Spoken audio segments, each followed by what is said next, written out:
ನಮ್ಮ ಹಾಸನ್ ಟಿವಿ ನ್ಯೂಸ್ಗೆ ಸ್ವಾಗತ. ನಾನು ಚಾಂದಿನಿ. ಈಗ ಮುಖ್ಯಾಂಶಗಳು. ಲಂಚ ಪಡೆದು ಸಿಕ್ಕಿ ಹಾಕಿಕೊಂಡು ಜಿಲ್ಲೆಯ ಮರ್ಯಾದೆ ತೆಗೆಯಬೇಡಿ, ಭ್ರಷ್ಟಾಧಿಕಾರಿಗಳಿಗೆ ಸಂಸದರ ಮನವಿ. ಬೇಲೂರು ತಾಲೂಕಿನಲ್ಲಿ ಒಂದೇ ದಿನದಲ್ಲಿ 4 ಮೇಲೆ ಕಾಡಾನೆ ದಾಳಿ, ಆತಂಕದಲ್ಲಿ ಜನರು.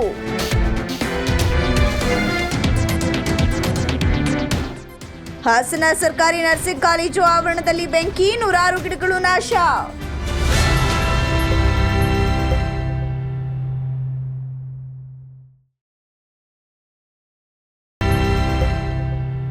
ಲಂಚ ಪಡೆಯುವ ಸಮಯದಲ್ಲಿ ಅಧಿಕಾರಿಗಳು ಲೋಕಾಯುಕ್ತ ದಾಳಿಗೆ ಸಿಕ್ಕಿಬೀಳುವ ಮೂಲಕ ಹಾಸನ ಜಿಲ್ಲೆಯ ಬಗ್ಗೆ ರಾಜ್ಯ ಗಮನ ಹರಿಸಿಬಿಟ್ಟಿದೆ.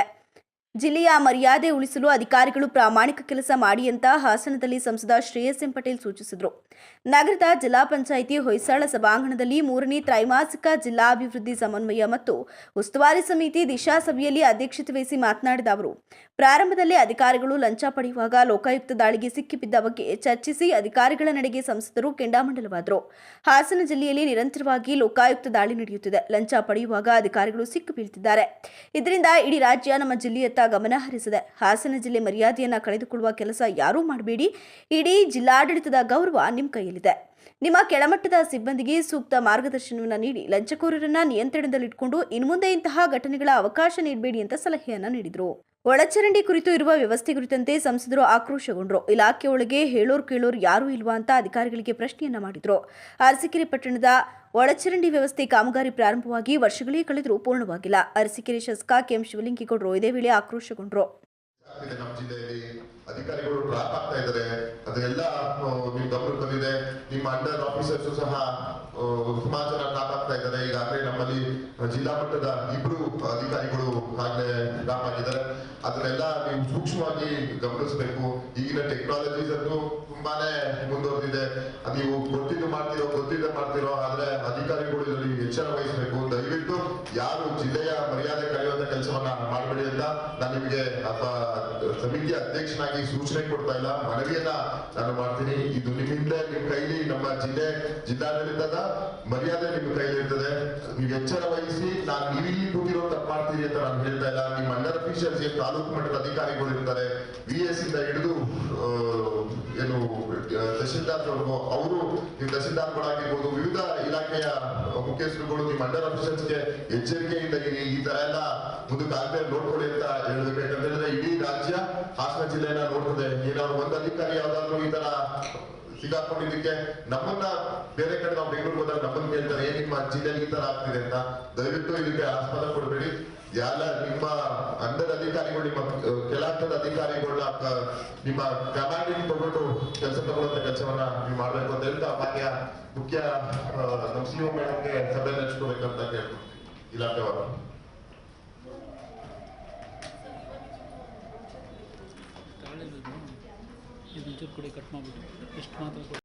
ಯಾವ ಏಜೆನ್ಸಿ ರೈತ ಬಯಸಿದ ಏಜೆನ್ಸಿ ನೀವೇ ಗೊತ್ತಿಲ್ಲ ಸರ್. ಆ ಪ್ಯಾನಲ್ ಅಲ್ಲಿ ಹಂಡ್ರೆಡ್ಸ್ ಆಫ್ ಕಂಪನೀಸ್ ಇರ್ತವೆ. ರೈತ ಕೇಳಿದ್ರೆ ಕೊಡ್ತೀವಿ ಸರ್. ಹೌದು ಸರ್. ನಾವು ಆರ್ಟಿಜಿಎಸ್ ಮಾಡಿಸ್ತೀವಿ ಸರ್. ರೈತ ಯಾವ ಕಂಪ್ನಿಗೆ ಹೇಳ್ತಾರೆ ಅದೇ ಕಂಪ್ನಿ ಫಸ್ಟ್ ಆರ್ಟಿಜಿಎಸ್. ನಿಜಾಂಶ ಏನ್ ಗೊತ್ತಾ, ಅಲ್ಲಿ ಯಾರಷ್ಟೇ ಕೊಡಲಿ ಅವ್ರು ಹೇಳಿದ ಏಜೆನ್ಸಿ ಕಂಪ್ಲೇಂಟ್ ಇದೆ. ನೋ ಸರ್, ಆ ತರದ್ದು ಆಗಕ್ ಬಿಡ್ತಾ ಇಲ್ಲ ಸರ್. ರೈತರು ಯಾವನ್ನ ಅಲ್ಲ, ನೀವು ಅದು ಭ್ರಷ್ಟಾಚಾರ ನಿಲ್ಲಬೇಕು ಅಂತಿದ್ರೆ ಆ ರೈತರಿಗೆ ತಗೊಂಡು ಯಾವ ಸಾಮಗ್ರಿ ತಗೋತಾನೆ ಅದನ್ನ ನೀವು ಐಡೆಂಟಿಫೈ ಮಾಡಿ ಅದಕ್ಕೆ ಸರ್ಟಿಫಿಕೇಟ್ ಕೊಡಿ. ನೀವು ಯಾವುದೇ 7-8 ಕಂಪ್ನಿಗಳು ಏನ್ ನೀವು ಇದು ಮಾಡಿದ್ರಿ ಆ ಎಲ್ಲಾ ಕಂಪ್ನಿಗಳಲ್ಲೂ ಮೋಸ, ಒಂದನ್ನು ಸರಿಯಾದ ರೀತಿ ಬೆಲೆ ಇಲ್ಲ. ನಿಮ್ಮ ಮಾರುಕಟ್ಟೆ ನಿಮ್ಮ ದರಕ್ಕೂ ಅವನ ಸಬ್ಸಿಡಿಗೂ ಅದು ಸರಿ ಮಾಡಿ, ಅವನ ಸಬ್ಸಿಡಿ ರೈತರಿಗೆ ಸಿಕ್ಕದೇ ಇಲ್ಲ. ನಿಮ್ಮ ಮಾರುಕಟ್ಟೆ ದರ ಇದೆಯಲ್ಲ, ಮಾರುಕಟ್ಟೆ ದರ ನೋಡಿ, 25,000 ಮಾರುಕಟ್ಟೆ ದರ ಸಿಕ್ಕಿದ್ರೆ ಮಾರುಕಟ್ಟೆಲಿದ್ರೆ ನೀವು ಎಷ್ಟಕ್ಕೆ ಮಾಡಿದ್ರಿ? 40,000 ನಿಲ್ಸಿರ್ತೀರಿ. ಅವನಿಗೆ ಬರೋ ಸಬ್ಸಿಡಿ ಅಲ್ಲಿ ಹೋಗೋದು. ಆದ್ರಿಂದ ರೈತನೇ ನೇರವಾಗಿ ರೈತಂತ ಯಾವುದನ್ನು ಖರೀದಿ ಮಾಡ್ತೀವಿ ನಿಮ್ಮ ಗುಣಮಟ್ಟಕ್ಕೆ ಸರಿಯಾಗಿ ಇದನ್ನ ಮಾಡಿ. ಅದು ಬಿಟ್ಟು ನೀವು 5-6 ಕಂಪ್ನಿಗಳನ್ನ ಯಾಕೆ ಸೆಲೆಕ್ಟ್ ಮಾಡ್ತೀವಿ? ಇಲ್ಲ ಸರ್, ಈಗ ಮೆಕ್ಯಾನೈಸೇಷನ್ ಅಲ್ಲಿ ಮೋರ್ ದೆನ್ 50 ಕಂಪನಿ ಸರ್. ನೀವು ರೈತ ಹೇಳಿದ್ದನ್ನು ತಂದು ಕೊಟ್ಟೇ ಇಲ್ಲ. ಇಲ್ಲ ಸರ್, ದಯವಿಟ್ಟು ಕೇಳಿ ನಾನು ನೋಡಿದೀನಿ. ಸುಮ್ಮನೆ ನಮ್ಗೆ ಯಾಕೆ ಹೇಳ್ತೀರಾ?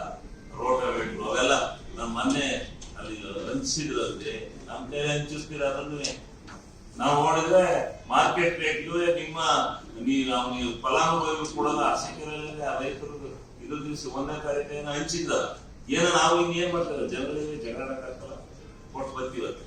ಆಮೇಲೆ ನಾವು ಮಾರ್ಕೆಟ್ ರೇಟ್ ವಿಚಾರಿಸಿ ಮಾಡಿದ್ರೆ ನಿಮ್ ರೇಟ್ಗೂ ಅವ್ರ ರೇಟ್ಗೂ ಅವ್ನ ಸಬ್ಸಿಡಿ ದುಡ್ಡೇ ಇಲ್ಲ. ಸಬ್ಸಿಡಿ ಕೊಡ್ತಿದ್ದೆ ಯಾಕೆ ಹೇಳ್ಬೇಕು? ಸಬ್ಸಿಡಿ ದುಡ್ಡು ಅವನೇ ತಿಂದಾಕಿನೇ ಅಷ್ಟು ರೇಟಿಗೆ ಕೊಡ್ತಾರೆ. ಏನೋ ಮತ್ತೆ ತಗೊಳ್ಳೇಬೇಕು ಅಂತ ಕೇಂದ್ರ ಕಚೇರಿಯಿಂದ ಏನ್ ನಿಗದಿ ಆಗಿ ಅದು ಕೇಂದ್ರ ಕಚೇರಿ ನಿನ್ನ ಹತ್ರ ಕೊಡ್ತಾರ, ಅಲ್ಲಿ ಕೇಂದ್ರ ಕಚೇರಿ ಮಾಡ್ತಾರೆ. ಅದು ತಪ್ಪಿಸಿ ಬಹಳ ದಿವಸದಿಂದ ಹೋರಾಟ ಮಾಡಿ ಹೇಳಿ ಸಾಕಾಗ್ತದೆ. ರೈತ ಸಬ್ಸಿಡಿ ದುಡ್ಡು ಅವ್ನು ತಗೊಳ್ಳಿ, ಅವ್ನು ತಗೊಂಡಕ್ಕೆ ದುಡ್ಡು ಕಟ್ಟಿ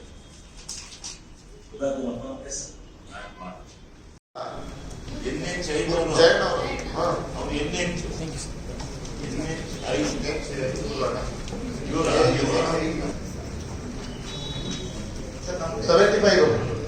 ಏನ್ ಮಾಡ್ತಿದ್ರಿ ಸರ್? ನಮ್ದಲ್ಲಿ 2 ಪ್ರಾಜೆಕ್ಟ್ ಇದೆ ಸರ್. ಹಾಸನ್ ಮಾರ್ಕ್ ನಲ್ಲಿ ಟೋಟಲ್ 45 ಕಿಲೋಮೀಟರ್ ಸರ್. ಕಳೆದ ನೀವು ದಿಶಾದಲ್ಲಿ ಹೇಳಿದ್ರಿ 36ಗೆ ನಾವು ಕೊಡ್ತೀವಿ ಅಂತ ಹೇಳಿದಿರಿ.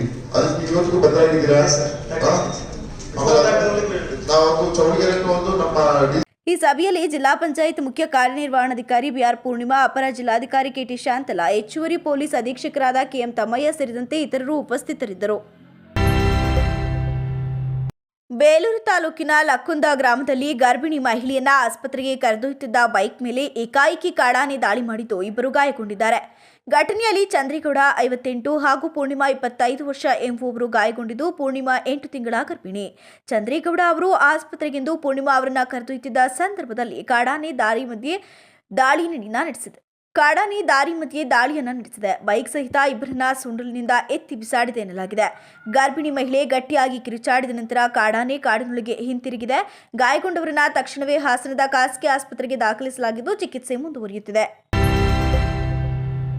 ಬೇಲೂರು ತಾಲೂಕಿನ ಬಿಕ್ಕೋಡು ಎಸ್ಟೇಟ್ನಲ್ಲಿ ಇಂದು ಬೆಳಗ್ಗೆ ನಡೆದ ದುರಂತದಲ್ಲಿ ಕೆಲಸಕ್ಕೆ ತೆರಳುತ್ತಿದ್ದ 2 ಮಹಿಳೆಯರ ಮೇಲೆ ಕಾಡಾನೆ ದಾಳಿ ನಡೆಸಿದ್ದು ಗಂಭೀರ ಗಾಯಗಳಾಗಿ ಆಸ್ಪತ್ರೆಯಲ್ಲಿ ಚಿಕಿತ್ಸೆಯನ್ನು ಪಡೆಯುತ್ತಿದ್ದಾರೆ. ಗೀತಾ 40 ವರ್ಷ ಮತ್ತು ಹೇಮಾ 38 ವರ್ಷ ಎಂಬ 2 ಮಹಿಳೆಯರು ಬೆಳಗ್ಗೆ ಕಾಫಿ ಎಸ್ಟೇಟ್ಗೆ ಹೋಗ್ತಿದ್ದ ಸಂದರ್ಭದಲ್ಲಿ ಕಾಡಾನೆ ದಾಳಿಯನ್ನ ಮಾಡಿದೆ. ಆನೆಯು ಸೊಂಡಲಿನಿಂದ ಎತ್ತಿ ಬಿಸಾಡಿ ಮಹಿಳೆಯರನ್ನ ತುಳಿದು ಗಾಯಗೊಳಿಸಿದೆ. ತಕ್ಷಣವೇ ಬೇಲೂರು ಸರ್ಕಾರಿ ಆಸ್ಪತ್ರೆಗೆ ದಾಖಲಿಸಲಾಗಿದ್ದು ನಂತರ ಹೆಚ್ಚಿನ ಚಿಕಿತ್ಸೆಗೆ ಜಿಲ್ಲಾಸ್ಪತ್ರೆಗೆ ರವಾನಿಸಲಾಗಿದೆ. ಘಟನೆಯ ನಂತರ ಅರಣ್ಯ ಇಲಾಖೆ ಅಧಿಕಾರಿಗಳು ಆಸ್ಪತ್ರೆಗೆ ಭೇಟಿಯನ್ನು ನೀಡಿ ಪರಿಸ್ಥಿತಿಯನ್ನ ಅವಲೋಕಿಸಿದ್ದಾರೆ. ತಿದ್ದುಪಡಿ ಮಾಡುವ ವೇಳೆ ಸರಳ ಹಾಗೂ ಕಠಿಣ ನಿಯಮಗಳನ್ನು ಹೊಂದಿರುವ ಭಾರತದ ಸಂವಿಧಾನವೇ ಅತ್ಯಂತ ಶ್ರೇಷ್ಠ ಸಂವಿಧಾನವಾಗಿದೆ ಅಂತ ಬೇಲೂರು ರಾಜ್ಯಶಾಸ್ತ್ರ ಉಪನ್ಯಾಸಕ ಮಂಜುನಾಥ್ ಹೇಳಿದರು. ಬೇಲೂರು ತಾಲೂಕು ಅರೆಹಳ್ಳಿಯ ಸರ್ಕಾರಿ ಪದವಿ ಪೂರ್ವ ಕಾಲೇಜು ಮೈದಾನದಲ್ಲಿ ಆಯೋಜಿಸಲಾಗಿದ್ದ 76ನೇ ವರ್ಷದ ಗಣರಾಜ್ಯೋತ್ಸವ ಆಚರಣೆಯ ಹಿನ್ನೆಲೆ ಆಯೋಜಿಸಲಾಗಿದ್ದ ಕಾರ್ಯಕ್ರಮವನ್ನು ಕುರಿತು ಮಾತನಾಡಿದರು. ವಿಶ್ವದ ದೊಡ್ಡಣ್ಣ ಅಮೆರಿಕದ ಸಂವಿಧಾನವನ್ನು ಕಾನೂನಾತ್ಮಕವಾಗಿ ತಿದ್ದುಪಡಿ ಮಾಡೋಕೆ ತುಂಬಾ ಕಷ್ಟ. ಆದರೆ ಭಾರತದ ಸಂವಿಧಾನದ ಇದಕ್ಕೆ ವಿಭಿನ್ನವಾಗಿದೆ. ಎಲ್ಲ ವರ್ಗದ ಜನರನ್ನ ಮೂಲವಾಗಿಟ್ಕೊಂಡು ಡಾಕ್ಟರ್ ಬಿ.ಆರ್. ಅಂಬೇಡ್ಕರ್ ಅವರು ಹೊಂದಿದ್ದ ಅಪಾರ ಪಾಂಡಿತ್ಯವನ್ನು ಗಮನದಲ್ಲಿಟ್ಟುಕೊಂಡು ಅವರನ್ನ ಕರಡು ಸಮಿತಿಯ ಅಧ್ಯಕ್ಷರನ್ನಾಗಿ ಆಯ್ಕೆ ಮಾಡಲಾಯಿತು ಎಂದು ತಿಳಿಸಿದರು. ಭೀಮಾ ಕೊರೆಂಗ ವಿಜಯೋತ್ಸವ ಸಮಿತಿ ಅಧ್ಯಕ್ಷ ವಿರೂಪಾಕ್ಷ ಎಸ್ ಮಾತನಾಡಿ, ಇದೇ ಪ್ರಪ್ರಥಮ ಬಾರಿಗೆ ಅದ್ದೂರಿಯಾಗಿ ಭೀಮಾ ಕೊರೆಂಗ ವಿಜಯೋತ್ಸವ ಕಾರ್ಯಕ್ರಮವನ್ನು ಹಮ್ಮಿಕೊಳ್ಳಲಾಗಿದೆ.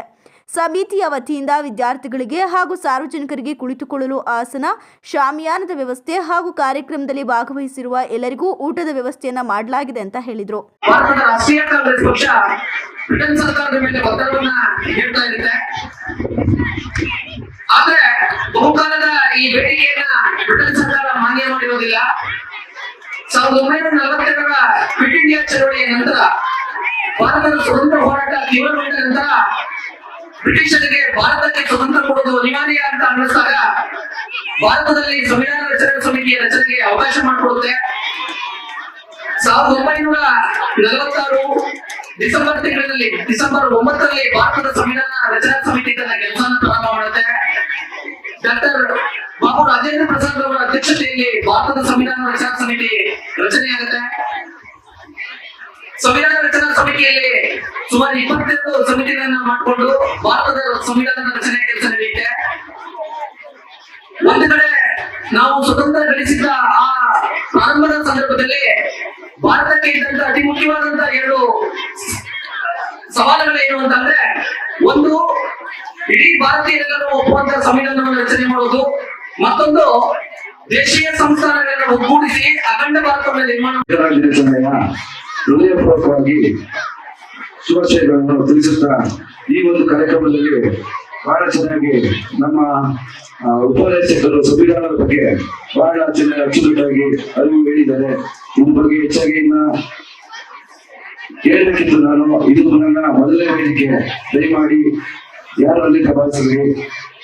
ಹಾಗಾಗಿ ಈ ಸಂದರ್ಭದಲ್ಲಿ ಈ ಒಂದು ಸಂವಿಧಾನ ದಿನಾಚರಣೆ ಅಂಗವಾಗಿ ಇದು ಎಲ್ಲ ಶಾಮಿನ ವ್ಯವಸ್ಥೆ ಆಗಲಿ, ಊಟದ ವ್ಯವಸ್ಥೆ ಆಗಲಿ, ಮತ್ತೆ ಕೆಲವು ನಮ್ಮ ಉಪನ್ಯಾಸಕರು ಕೇಳಿದ್ರು ಮಕ್ಕಳಿಗೆ ಯಾವುದೇ ರೀತಿ ಬಿಸಿಲು ಆಗಬಾರ್ದು ಅಂತ ಕೇಳಿದಾಗ ನನಗೂ ಒಂಥರ ಬೇಸರ ಇತ್ತು. ಹಾಗಾಗಿ ನಮ್ಮ ಸಮಿತಿಯಿಂದ ಎಲ್ಲರೂ ಕುತ್ಕೊಂಡು ಚರ್ಚೆ ಮಾಡಿ ಸಮಿತಿ ಪರವಾಗಿ ಸಮಿತಿಯಿಂದ ಒಂದು ಸ್ಟೇಜ್ ವ್ಯವಸ್ಥೆ ಮಾಡ್ಕೊಳ್ಳೋಣ, ಶಾಲೆಯ ವ್ಯವಸ್ಥೆ ಮಾಡ್ಕೊಳ್ಳೋಣ. ಆಮೇಲೆ ಹಾಗೂ ಇಲ್ಲಿ ಬಂದಂತ ಬೆಳಿಗ್ಗೆ 7 ಗಂಟೆಗೆ ಬಂದಿರ್ತಾರೆ ಎಲ್ಲ ವಿದ್ಯಾರ್ಥಿಗಳು. ಆ ವಿದ್ಯಾರ್ಥಿಗಳಿಗೆ ಈ ಆಚರಣೆಯಲ್ಲಿ ಅರೇಹಳ್ಳಿ ಪಟ್ಟಣ ವ್ಯಾಪ್ತಿಯ ಎಲ್ಲಾ ಶಾಲೆಗಳ ವಿದ್ಯಾರ್ಥಿಗಳು ಸಾಂಸ್ಕೃತಿಕ ಕಾರ್ಯಕ್ರಮಗಳನ್ನು ನಡೆಸಿಕೊಟ್ರು. ಈ ಸಂದರ್ಭದಲ್ಲಿ ಗ್ರಾಮ ಪಂಚಾಯಿತಿ ಅಧ್ಯಕ್ಷ ಸಂಕಪ್ಪ, ಉಪಾಧ್ಯಕ್ಷ ವಿಘ್ನೇಶ್, ಪಿಡಿಒ ಚಂದ್ರಯ್ಯ, ಕಾಲೇಜು ಪ್ರಾಂಶುಪಾಲ ಪರಮಶಿವಪ್ಪ, ಡಿಎಂ ಉಪಪ್ರಾಂಶುಪಾಲ ಶಿವಕುಮಾರ್, ಎಸ್ಎನ್, ಗ್ರಾಮ ಪಂಚಾಯಿತಿ ಸದಸ್ಯ ಸಚಿನ್ ರಾಯ್, ಎಸ್ಡಿಎಂಸಿ ಅಧ್ಯಕ್ಷ ಯುವರಾಜ್, ಸಿಡಿಸಿ ಕಮಿಟಿ ಉಪಾಧ್ಯಕ್ಷ ವಿಜಯರಾಜು ಹಾಗೂ ಇನ್ನಿತರರು ಉಪಸ್ಥಿತರಿದ್ದರು. ಬೇಲೂರು ಪಟ್ಟಣದ ಡಾಕ್ಟರ್ ಶ್ರೀ ಶಿವಕುಮಾರ ಸ್ವಾಮೀಜಿ ಟ್ರಸ್ಟ್ ವತಿಯಿಂದ ಇದೇ ಜನವರಿ 30 ಗುರುವಾರ ಬೆಳಗ್ಗೆ 10 ಗಂಟೆಗೆ ಪಟ್ಟಣದ ಹೃದಯ ಭಾಗದಲ್ಲಿರುವ ಶ್ರೀ ಶಿವಕುಮಾರ ಮಹಾಸ್ವಾಮೀಜಿ ಕಲ್ಯಾಣ ಮಂಟಪಕ್ಕೆ ಪರಮಪೂಜ್ಯ ಶ್ರೀ ಶ್ರೀ ಸಿದ್ಧಲಿಂಗ ಮಹಾಸ್ವಾಮಿಗಳು ಆಗಮಿಸಲಿದ್ದು ಪಾದಪೂಜೆ ಮತ್ತು ಧಾರ್ಮಿಕ ಸಭೆಯನ್ನು ನಡೆಸಲಾಗುತ್ತೆ. ಸರ್ವ ಭಕ್ತರು ಹೆಚ್ಚಿನ ಸಂಖ್ಯೆಯಲ್ಲಿ ಬರುವ ಮೂಲಕ ಶ್ರೀಗಳ ಕೃಪೆಗೆ ಪಾತ್ರರಾಗಬೇಕು ಅಂತ ಶ್ರೀ ಶಿವಕುಮಾರ ಸ್ವಾಮೀಜಿ ಟ್ರಸ್ಟ್ ನಿರ್ದೇಶಕ ಅದ್ದೂರಿ ಚೇತನ್ ಕುಮಾರ್ ಹೇಳಿದರು. ಪಟ್ಟಣದ ಕೋಟೆ ಸಭಾಂಗಣದಲ್ಲಿ ನಡೆದ ತಾಲೂಕು ವೀರಶೈವ ಲಿಂಗಾಯತ ಮಹಾಸಭಾ ಘಟಕದ ಮಾಸಿಕ ಸಭೆಯಲ್ಲಿ ಮಾತನಾಡಿದ ಅವರು, ಇದೇ ಪ್ರಥಮ ಬಾರಿಗೆ ಶಿಲ್ಪಕಲಾ ನಾಡು ಬೇಲೂರು ಪಟ್ಟಣದ ಹೃದಯ ಭಾಗದಲ್ಲಿನ ವೀರಶೈವ ಕಲ್ಯಾಣ ಮಂಟಪ ಅಥವಾ ಡಾಕ್ಟರ್ ಶ್ರೀ ಶಿವಕುಮಾರ ಸ್ವಾಮೀಜಿ ಕಲ್ಯಾಣ ಮಂಟಪ ತಾಲೂಕಿನ ಜನತೆಗೆ ಚಿರಪರಿಚಿತವಾಗಿದೆ ಅಂತ ತಿಳಿಸಿದರು. ನಿರ್ದೇಶಕ ಡಾಕ್ಟರ್ ಶ್ರೀ ಶ್ರೀ ಶಿವಕುಮಾರ ಸ್ವಾಮೀಜಿ ಟ್ರಸ್ಟ್ ಏನು ಬರುವ 30ನೇ ತಾರೀಕು ಗುರುವಾರ ಬೆಳಗ್ಗೆ 10 ಗಂಟೆಗೆ ಪರಮ ಪೂಜ್ಯ ಶ್ರೀ ಶ್ರೀ ಸಿದ್ಧಲಿಂಗ ಮಹಾಸ್ವಾಮೀಜಿಯವರು ನಮ್ಮ ಕಲ್ಯಾಣ ಮಂಟಪ ಟ್ರಸ್ಟಿಯ ಗೌರವಾಧ್ಯಕ್ಷರು ಅವರು ಪ್ರಥಮವಾಗಿ ನಮ್ಮ ಬೇಲೂರಿನ ಶಿವಕುಮಾರ ಸ್ವಾಮೀಜಿ ಸಮುದಾಯ ಭವನಕ್ಕೆ ಆಗಮಿಸುತ್ತಿರುವುದರಿಂದ ತಾಲೂಕು ವೀರಶೈವ ಲಿಂಗಾಯತ ಮಹಾಸಭಾ ತಾಲೂಕು ಘಟಕದ ಅಧ್ಯಕ್ಷ ಅಡಗೂರು ಬಸವರಾಜ್ ಮಾತನಾಡಿ, ನಾಡಿನ ಮಠ ಪರಂಪರೆಯಲ್ಲಿ ಸಿದ್ಧಗಂಗಾ ಮಠ ನೀಡಿದ ಕೊಡುಗೆ ಅಪಾರವಾಗಿದೆ. ಅನ್ನ, ವಸತಿ, ಶಿಕ್ಷಣ ಸೇರಿದಂತೆ ಲಕ್ಷಾಂತರ ವಿದ್ಯಾರ್ಥಿಗಳಿಗೆ ತ್ರಿವಿಧ ದಾಸೋಹವನ್ನು ನೀಡಿದ ಡಾಕ್ಟರ್ ಶಿವಕುಮಾರ ಸ್ವಾಮೀಜಿಯವರ ಕಾರ್ಯವೈಖರಿ ಮತ್ತು ಸೇವಾ ತತ್ಪರತೆ ನಮ್ಮೆಲ್ಲರಿಗೂ ಕೂಡ ಮಾರ್ಗದರ್ಶನವಾಗಿದೆ. ಅವರ ಆದರ್ಶ ಚಿಂತನೆ, ಆಚಾರ ವಿಚಾರವನ್ನು ಅಳವಡಿಸಿಕೊಂಡ ಸಿದ್ಧಗಂಗಾ ಪರಮ ಪೂಜ್ಯರು ಬೇಲೂರಿಗೆ ಆಗಮಿಸುತ್ತಿರುವುದು ನಮಗೆ ನಿಜಕ್ಕೂ ಸಂತೋಷವಾಗಿದೆ. ಸರ್ವ ಭಕ್ತಾದಿಗಳು ಕೂಡ ಜನವರಿ 30ರಂದು ಈ ಕಾರ್ಯಕ್ರಮಕ್ಕೆ ಆಗಮಿಸಬೇಕು ಅಂತ ವಿನಂತಿಸಿದರು. ಬಂಧುಗಳೇ, 30ನೇ ತಾರೀಕು ಏನು ಶಿವಕುಮಾರ ಸ್ವಾಮಿ ಸಮುದಾಯ ಭವನದ ನವೀಕರಣ ಆಗಿ ವಿದ್ಯುಕ್ತವಾಗಿ ಉದ್ಘಾಟನೆಯನ್ನು ಮಾಡಲಿಕ್ಕೆ ಮತ್ತು ಪಾದಪೂಜೆಯೊಂದಿಗೆ ಕಾರ್ಯಕ್ರಮವನ್ನು ಹಮ್ಮಿಕೊಂಡಿರ್ತಕ್ಕಂತಹ ಶಿವಕುಮಾರ ಸ್ವಾಮಿ ಟ್ರಸ್ಟ್ನ ಗೌರವಾಧ್ಯಕ್ಷರಂತಹ ಸಿದ್ಧಲಿಂಗೇಶ್ವರ ಸ್ವಾಮೀಜಿಗಳವರು ಮತ್ತು ಆ ಕಮಿಟಿಯ ಅಧ್ಯಕ್ಷರು, ಕಾರ್ಯದರ್ಶಿಗಳು ಎಲ್ಲರೂ ಭಾಗವಹಿಸ್ತಾ ಇದ್ದಾರೆ. ಒಂದು ಒಳ್ಳೆಯ ಕಾರ್ಯಕ್ರಮ ಆಯೋಜನೆ ಮಾಡಲಾಗಿದೆ. ದಯಮಾಡಿ ಎಲ್ಲ. ಈ ಸಂದರ್ಭದಲ್ಲಿ ಬೇಲೂರು ತಾಲೂಕು ವೀರಶೈವ ಲಿಂಗಾಯತ ಮಹಾಸಭಾ ತಾಲೂಕು ಘಟಕದ ಉಪಾಧ್ಯಕ್ಷರಾದ ಅರುಣಕುಮಾರ್, ಅನ್ನಪೂರ್ಣ ಚಂದ್ರಶೇಖರ್, ಪ್ರಧಾನ ಕಾರ್ಯದರ್ಶಿ ಮದನ್ ಬಳ್ಳೂರು, ಕಾರ್ಯದರ್ಶಿ ಶಿವಕುಮಾರ್ ಮೊಗಸಾರ, ಹೇಮಾ ವಿರೂಪಾಕ್ಷ, ಖಜಾಂಜಿ ಕೇಬಲ್ ರಾಜಣ್ಣ, ನಿರ್ದೇಶಕರಾದ ಹೆಬ್ಬಾಳು ಹಾಲಪ್ಪ, ಪ್ರಕಾಶ್, ಹರೀಶ್, ಲಕ್ಷ್ಮೀ ನಾಗರಾಜ್, ಉಮಾ ಸೋಮಶೇಖರ, ದಾಕ್ಷಾಯಿನಿ ಧರ್ಮಪ್ಪ, ಶಶಿಕಲಾ ಸುರೇಶ್, ರೋಹಿಣಿ, ಹಾಸನ ವೀರಶೈವ ಲಿಂಗಾಯತ ಮಹಾಸಭಾ ಜಿಲ್ಲಾ ಕಾರ್ಯದರ್ಶಿ ಶೈಲಾ ಮೋಹನ್, ಶಿವಕುಮಾರ ಸ್ವಾಮೀಜಿ ಟ್ರಸ್ಟ್ ನಿರ್ದೇಶಕ ಪುಟ್ಟಸ್ವಾಮಿ ಇನ್ನು ಮುಂತಾದವರು ಹಾಜರಿದ್ದರು.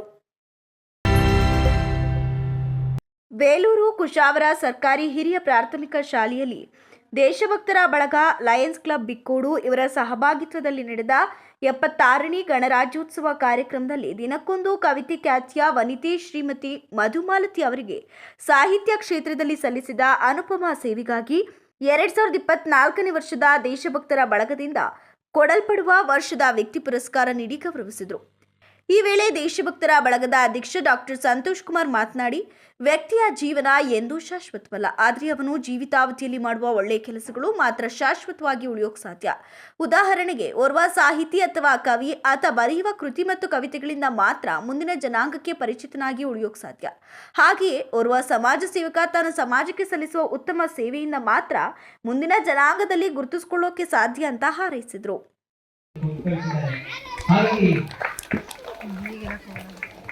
ಅವರಂತ ಒಂದು ಹಿಂದುಳಿದ ವರ್ಗದ ಮುಂದೆ ಬರುವಾಗ ನಾವು ಅವರಿಗೆ ಪ್ರೋತ್ಸಾಹವನ್ನು ಕೊಡಬೇಕು.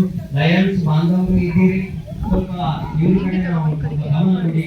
ಯಾಕಂದ್ರೆ ಆರ್ಥಿಕವಾಗಿ ತೀರಾ ಬಲಾಢ್ಯವಿರುವಾಗ ಅವರ ಮಕ್ಕಳನ್ನು ಅವರು ವೈದಿಕರನ್ನಾಗಿ ಮಾಡಿದ್ದಾರೆ, ಜನಿವಾರವನ್ನು ಹಾಕಿದ್ದಾರೆ, ಆ ಉಪನಯನ ಸಂಸ್ಕಾರವನ್ನು ಮಾಡಿಸಿದ್ದಾರೆ, ವೇದ ಪಾಠ ಬೋಧಿಸಿದ್ದಾರೆ.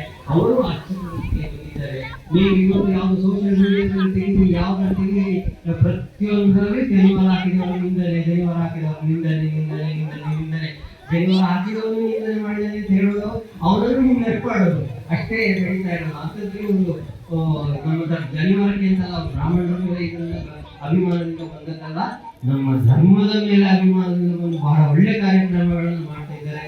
ನಮ್ಮ ದೇಶಭಕ್ತಿ ಬಳಗದಿಂದ ಅವರಿಗೆ ನಾವು ಧನ್ಯವಾದ ಮತ್ತು ನಮ್ಮ ಪ್ರೋತ್ಸಾಹವನ್ನ ನಾವು ಇನ್ನು ಮುಂದೆ ನಿರಂತರವಾಗಿ ಕೊಡ್ತೇವೆ. ಹಾಗೂ ಅವರಿಗೆ ಸ್ವಲ್ಪ ಧನ ಸಹಾಯವನ್ನು ಇವತ್ತು ಮಾಡಲಿಕ್ಕಿದ್ದೇವೆ. ಲಯನ್ಸ್ ನಲ್ಲಿ ದೊಡ್ಡ ಭಾರಿ ಕೊಡಗಳು ಇದ್ದಾರೆ. ನೀವು ಮನಸ್ಸು ಮಾಡಿದ್ರೆ ಬಿಟ್ಕೊಡೋ ಕಾರ್ಯಕ್ರಮ ಮಾಡಬಹುದು.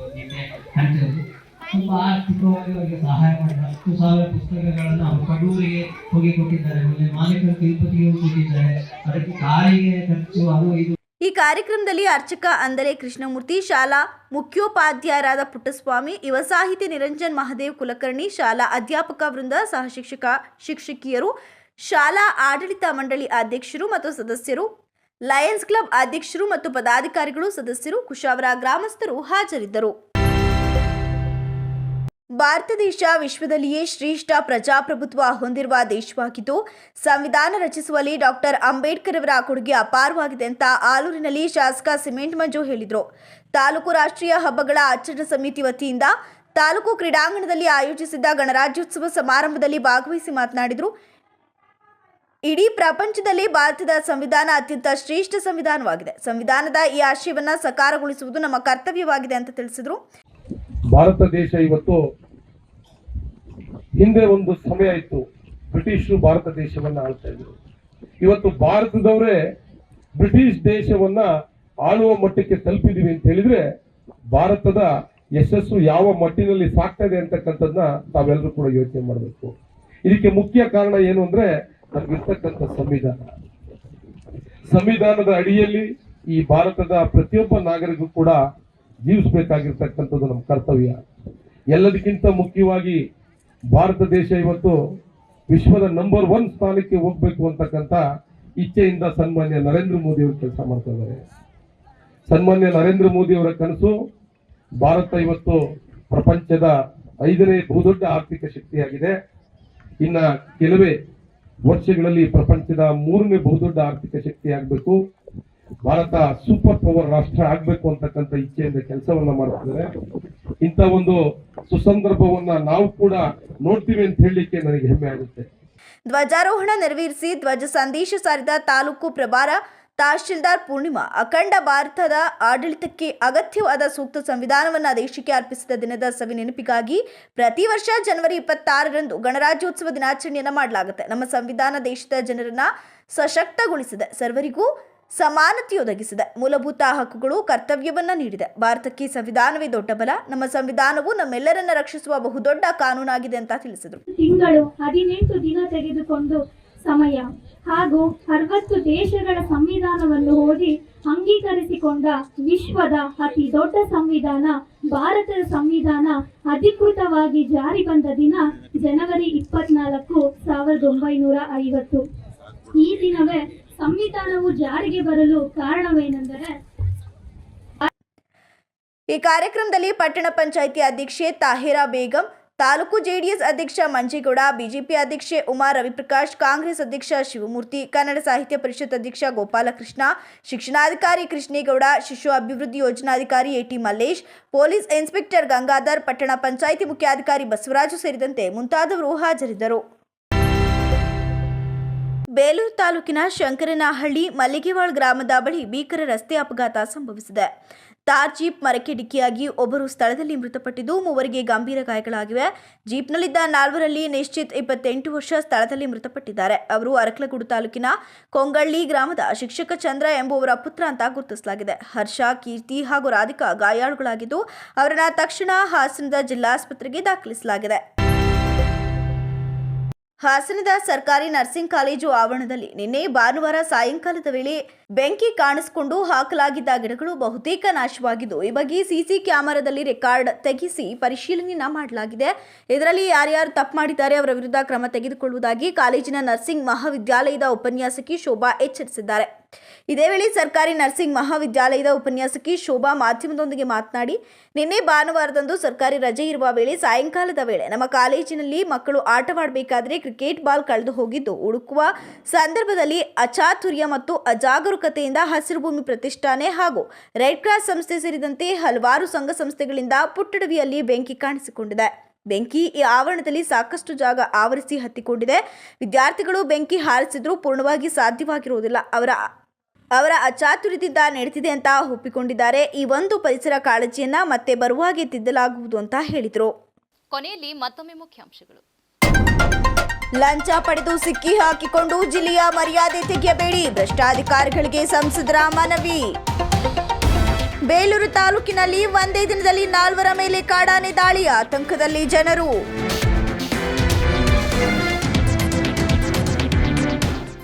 ಹಾಸನ ಸರ್ಕಾರಿ ನರ್ಸಿಂಗ್ ಕಾಲೇಜು ಆವರಣದಲ್ಲಿ ಬೆಂಕಿ, 100 ಗಿಡಗಳು ನಾಶ.